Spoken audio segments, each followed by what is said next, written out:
Hello friends, welcome to my channel Edufile. आज के इस वीडियो में हम लोग बहुत ही इंपॉर्टेंट टॉपिक रेसिप्रोकल लैटिस के बारे में डिस्कस करेंगे।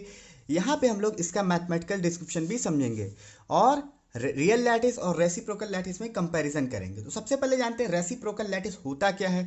तो रेसिप्रोकल लैटिस जो होता है वो हमारे एक जनरल लैटिस या फिर आप कह सकते हैं ब्रवाइल लैटिस का फूरियर ट्रांसफॉर्म होता है। Fourier transform of Bravais lattice is called reciprocal lattice. तो इसका मतलब रेसिप्रोकल लैटिस भी एक तरीके से ब्रवाइल लैटिस ही होता है। तो ये आपने समझा। अब चलिए कंपैरिजन करते हैं इन दोनों में। तो जैसे डायरेक्ट लैटिस जैसे कि हमारा ब्रवाइल लैटिस हो गया और रेसिप्रोकल लैटिस, इन दोनों के बीच में कंपैरिजन करते हैं। तो ये जो हमारा होता है रियल स्पेस में एग्जिस्ट करता है और ये मोमेंटम स्पेस और के स्पेस में एग्जिस्ट करता है। इसको इसकी जो डायमेंशन होती है वो लेंथ एल में नापते हैं और इसकी जो लेंथ होती है 1/L में नापते हैं, इस तरीके से। अब यहाँ पे देखिए इसका मतलब क्या है। तो जैसे कि हमने यहाँ पे लैटिस पॉइंट्स लिए हुए हैं, यहाँ पे क्या होगा, एक्सरे हमने लिया, एक्सरे का सोर्स। तो जब एक्सरे आएगा तो इससे स्कैटर हो जाएगा। स्कैटर हो जाएगा तो किसी भी पर्टिकुलर डायरेक्शन में हमको कंस्ट्रक्टिव या डिस्ट्रक्टिव इंटरफेरेंस मिलेगा और हमें कुछ डिफ्रैक्शन पैटर्न मिलेगा। तो इस एक्सरे की वजह से यहाँ पे लैटिस से क्या होगा, हमें डिफ्रैक्शन पैटर्न मिलेगा। वो डिफ्रैक्शन पैटर्न कुछ इस तरीके से होगा।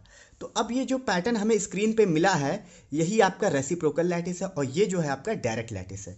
तो ये जो आपको पैटर्न मिला है वो क्या है, आपका रेसिप्रोकल लैटिस। तो आई होप आपको समझ में आया होगा क्या होता है ये रेसिप्रोकल लैटिस। रेसिप्रोकल लैटिस क्या होता है, जो हमारा डिफ्रैक्शन पैटर्न होता है लैटिस का, उसी को हम कहते हैं रेसिप्रोकल लैटिस। तो ये होता है रेसिप्रोकल लैटिस। तो अब देखिए कुछ खास बातें इसके बारे में कि अगर आप रेसिप्रोकल लैटिस का भी रेसिप्रोकल लें तो आपको फिर से ये डायरेक्ट लैटिस मिल जाएगा। The reciprocal of a reciprocal lattice is original direct lattice since the two are Fourier transform of each other. क्योंकि ये दोनों क्या है, एक दूसरे के फूरियर ट्रांसफॉर्म है। अब देखिए यहाँ पे अगर पॉइंट्स दूर दूर हैं तो यहाँ पे आपको पैटर्न मिलेगा पास पास पॉइंट, और अगर यहाँ पास पास है तो पैटर्न आपको दूर दूर मिलेगा, क्योंकि एक दूसरे के क्या है, रेसिप्रोकल है। तो ये आपको समझ में आया होगा आई होप रेसिप्रोकल लैटिस क्या होता है, रेसिप्रोकल लैटिस। अब चलिए इसके हम लोग मैथमेटिकल डिस्क्रिप्शन को देखते हैं, लेकिन उससे पहले हम लोग ये जानेंगे कि भाई जब हमारा ये डायरेक्ट लैटिस था तो हमने रेसिप्रोकल लैटिस को क्यों लाए, हम इसको क्यों लाए। क्योंकि ये तो और टफ हो जाता, हम 1/L में नाप रहे हैं या फिर L इनवर्स में नाप रहे हैं, तो ये और टफ हो जाता है। तो चलिए समझते हैं इसको क्यों आया ये। तो यहाँ पे मैंने कुछ इंपॉर्टेंट नोट्स लिखे हुए हैं। तो रेसिप्रोकल लैटिस जो होता है वो बहुत ही फंडामेंटल रोल प्ले करता है एक्सरे डिफ्रैक्शन, इन सब का जो पैटर्न होता है उसमें। देखिए the diffraction pattern of a crystal can be use to determine the reciprocal vector of the lattice. देखिए ये आपका जो बना है पैटर्न, ये है आपका रेसिप्रोकल लैटिस। आप देखिए जब मान लीजिए इस डिफ्रैक्शन को आपने स्टडी कर लिया तो इसका मतलब आपने किसको स्टडी कर लिया, रेसिप्रोकल लैटिस को। भाई इस डिफ्रैक्शन को आपने स्टडी किया तो आपने इसका मतलब रेसिप्रोकल लैटिस को स्टडी किया। तो जब आपने रेसिप्रोकल स्टडी को स्टडी कर लिया तो इसका मतलब आप क्रिस्टल के बारे में भी जान गए, क्रिस्टल के बारे में भी जान गए। तो इस तरीके से आप डिफ्रैक्शन पैटर्न से क्रिस्टल के बारे में जानकारी ले सकते हैं। तो इसीलिए रेसिप्रोकल लैटिस कॉन्सेप्ट हमारा आया, क्योंकि ये थोड़ा सा इजी हमें बना देता है। क्योंकि भाई देखिए रेसिप्रोकल लैटिस है, अगर आप इसका फूरियर ट्रांसफॉर्म करेंगे तो आपको क्रिस्टल के बारे में नॉलेज मिल जाएगी। तो इसलिए हमारा रेसिप्रोकल लैटिस आया। अब चलिए यहाँ पे थोड़ा सा हम लोग समझते हैं डायरेक्ट लैटिस और रेसिप्रोकल लैटिस को। तो डायरेक्ट लैटिस के बारे में बता दूं कि जैसे कि मान लीजिए आपके पास इस तरह से पॉइंट्स होते हैं। ये तो हमने 2 डायमेंशन में लिया है, आपका 3 डायमेंशन में यहाँ पे हम लोग करेंगे।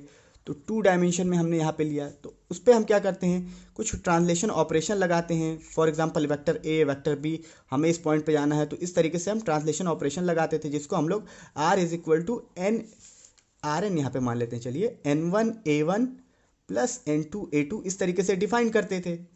यहाँ पे ये प्रिमिटिव वेक्टर है A1 A2 और ये जो है हमने क्या किया, ट्रांसलेशन ऑपरेशन। तो यहाँ पे देखिए N1 N2 क्या है, इंटीजर है।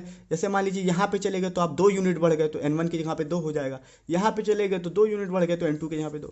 तो ये आपने समझा, हमने क्या किया, ट्रांसलेशन ऑपरेशन अप्लाई किया लैटिस स्पेस में, या फिर आप लैटिस पॉइंट्स कह सकते हैं या लैटिस कह सकते हैं, कुछ भी कह सकते हैं। तो इसको हम 3 डायमेंशन में कैसे लिखेंगे, RN = N1 A1 + N2 A2 + N3 A3। तो इस तरीके से हम इसके बारे में लिखेंगे फॉर 3 डायमेंशन। तो यहाँ पे हम लिख देते हैं, यहाँ पे डायरेक्ट लैटिस के लिए क्या होगा, RN = N1 A1 + N2 A2 and + N3 A3। ये होगा आपका, बहुत ही सिंपल है। तो ठीक इसी तरह से हम रेसिप्रोकल लैटिस के लिए भी चलिए लिख देते हैं। तो इसमें भी कुछ ना कुछ ऑपरेशन अप्लाई करेंगे। यहाँ पे हम चलिए नाम देते हैं GM। तो यहाँ पे हो जाएगा M1 यहाँ पे B1 नाम दे देते हैं। यहाँ पे कुछ वेक्टर्स अलग होंगे ना, भाई यहाँ पे प्रिमिटिव वेक्टर्स, यहाँ पे वेक्टर्स कुछ अलग होंगे, तो यहाँ पे b1 अभी आपको समझ में आएगा, m2 b2 और m3 b3, इस तरीके से हम ये ऑपरेशंस लगाते हैं। अब चलिए मैथमेटिकल डिस्क्रिप्शन समझते हैं, फिर इन दोनों में रिलेशन समझेंगे हम। तो मैथमेटिकल डिस्क्रिप्शन यहाँ पे आप देख सकते हैं, हमें क्या करना है, जहाँ फूरियर ट्रांसफॉर्म की बात हो रही है, तो चलिए समझते हैं इसको। हम क्या करेंगे, 3 डायमेंशनल ब्रेवाइल लैटिस को कंसीडर करेंगे। अब ब्रेवाइल लैटिस में आप जानते हैं इस तरीके से हम ट्रांसलेशन ऑपरेशन लगाते हैं, n1 a1 plus n2 a2 plus n3 a3, where n1 n2 n3 belongs to z, मतलब इंटीजर्स हैं ये हमारे। अब देखिए any quantity, for example electron density हम ले लें किसी एटॉमिक क्रिस्टल में। अब एटॉमिक क्रिस्टल कुछ इस तरह से होगा हमारा, जैसे पॉइंट्स पे हम एटम्स को अरेंज कर दे तो एटॉमिक क्रिस्टल होगा। तो हम उसकी अगर इलेक्ट्रॉनिक डेंसिटी ले लें एटॉमिक क्रिस्टल की, तो उसको हम पीरियोडिक फंक्शन की तरह लिख सकते हैं, क्योंकि भाई एक्चुअल में ये तो पीरियोडिक है ना, एक खास इंटरवल पे रिपीट हो रहा है, तो ये पीरियोडिक ही तो है।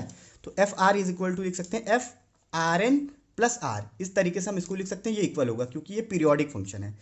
अब देखिए क्योंकि ये पीरियोडिसिटी है, इसमें पीरियोडिसिटी है, तो हम इसको एफ को यहाँ पे फूरियर सीरीज की तरह लिख सकते हैं। तो दैट मीन्स हम लिख सकते हैं F R N plus R is equal to summation M F M is equal to E to the power I G M dot R और E to the power I G M dot R N. यहाँ पे G M क्या है, आपको यहाँ पे clear देख सकते हैं, जी एम रेसिप्रोकल लैटिस के लिए है हमारा, रेसिप्रोकल वेक्टर भी आप कह सकते हैं, लैटिस वेक्टर।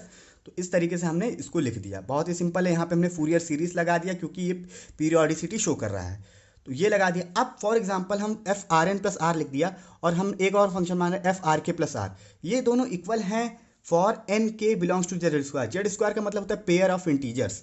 तो इसका मतलब ये है कि लास्ट टर्म को, जो इस फॉर्मूले का लास्ट टर्म है, तो उसमें हमें R not is equal to zero रखना पड़ेगा, तभी ये ट्रू होगा, तभी ये पर्टिकुलर केस ट्रू होगा for R not is equal to zero. तो यही तो हमारी कंडीशन है। तो जब हम R not is equal to zero रखेंगे, यहाँ पे पुट करेंगे, तो ये जो हमारा इक्वेशन है वो कुछ इस तरीके से हो जाएगा। ये इक्वेशन मैं इसको सॉल्व कर रहा हूँ, देख सकते हैं आप, summation of M F M E to the power I G M dot R E to the power I G M dot R not. अब आर नॉट जो है वो जीरो के इक्वल है, दैट मीन्स जीरो से पूरा power का multiply होकर यहाँ पे पावर जीरो हो जाएगा। तो पावर जीरो हो जाएगा, ई टू द पावर जीरो का मतलब वन, तो ये हमारा वन यहाँ पे हो जाएगा। बाकी ये पूरा का पूरा टर्म इस तरीके से हमने यहाँ पे लिख दिया। आई होप आपको समझ में आया होगा। तो therefore E to the power I G M dot R N, ये जो हमारा टर्म है वो किसके इक्वल है, वन के इक्वल है, ये हमको मिल गया। तो यही हमारी कंडीशन है फॉर रेसिप्रोकल लैटिस वेक्टर। तो इसका मतलब ये है, ये जब आपका आ गया तो G M dot R N जो होगा वो बराबर होगा 2πn, जो कि पीरियोडिसिटी को शो करता है, where n belongs to z। तो आई होप ये मैथमेटिकल डिस्क्रिप्शन आपको क्लियर होगा कैसे फूरियर ट्रांसफॉर्म होता है। अब चलिए इन दोनों में रिलेशन जानते हैं, जो कि आपके एग्जाम के लिए इंपॉर्टेंट है। तो यहाँ पे आप देख सकते हैं, जैसे कि मैंने लिख दिया है दोनों में। तो जैसे कि मान लीजिए हमारे पास कोई यूनिट सेल है, जैसे कि हमारे पास मान लीजिए कोई यूनिट सेल है जिसमें a1 a2 a3 है, तो अगर हमें उसको b1 b2 b3 यानी रेसिप्रोकल लैटिस के रूप में लिखना है तो हम कैसे लिखेंगे। तो आपको मैं बता दूं, b1 इज इक्वल टू आपका हो जाएगा, b1 इज इक्वल टू हो जाएगा आपका 2π, और यहाँ पे 1 है तो a2 cross a3 and divided by a1 dot a2 cross a3। अभी मैं आपको बताऊंगा ये है क्या चीज़। फिर उसके बाद हम B2 के लिए लिख सकते हैं, ये हम क्या कर रहे हैं, रिलेशन लिख रहे हैं डायरेक्ट लैटिस और रेसिप्रोकल लैटिस में। तो B2 इज इक्वल टू क्या हो जाएगा, ये हो जाएगा 2π, और यहाँ पे हो जाएगा a3 क्रॉस a1 और हो जाएगा a1 dot a2 cross a3, इस तरीके से हमारा ये हो जाएगा। फिर B3 की बात करें तो B3 भी हमारा हो जाएगा 2π और डिवाइडेड बाई क्या हो जाएगा हमारा, यहाँ पे 3 है तो हो जाएगा a1 cross a2 and divided by a1 dot a2 cross a3। Simple. अब समझिए इसको आप कैसे हम लिखते हैं। तो देखिए यहाँ पे हम लोग क्या किए हैं कि b1 इज इक्वल टू ये लिख दिए हैं, तो a2 क्रॉस a3 है आपका एक प्लेन का एरिया। क्या है आपका, एक प्लेन का एरिया, ये समझ सकते हैं।